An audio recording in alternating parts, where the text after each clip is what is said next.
Kwanza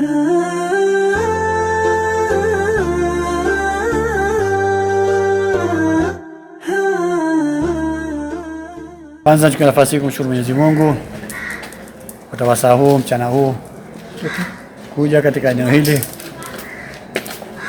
nyumba hizi za Kamisheni Wakfu na Mali ya Amana. Kwa dhati kabisa nishukuru Kamisheni Wakfu na Mali ya Amana kwa mashirikiano waliokuwa nao pamoja na Mji Mkongwe na taasisi zote zinazohusika na utunzaji wa majimbo yetu haya. Nyumba hizi katika hali mbaya sana.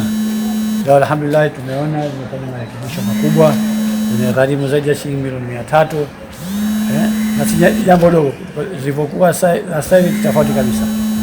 Kwa hiyo nitoe pongezi zangu kwa Mji Mkongwe kwa kusimamia, kwa mkandarasi wetu aliyopewa jukumu hili. Mimi kwa ujumla ninasema sikuiona mwanzo ilipokuwa mbovu, lakini nilipoiona ina maana imetengenezwa vizuri na nimeridhika. Kwa hivyo tuendeleeni kushirikiana, na nitoe wito kwa Kamisheni Wakfu na kushirikiana na Mji Mkongwe, tujaribu kutafuta nyumba zote ambazo ziko katika hali mbaya, tuweze kuzitengeneza ili zirudi katika uhai wake wa zamani na tuweze kuzitumia kwa shughuli zetu mbalimbali kwa wananchi wetu ambao wana ukosefu mkubwa na uhaba wa makazi katika maeneo yetu. Muhimu nyumba hizi tuzitengeneze katika kiwango kama nilivyoziona. Tukitengeneza kwenye kiwango na usalama wao pia unakuwa alhamdulillah, na serikali inafurahi.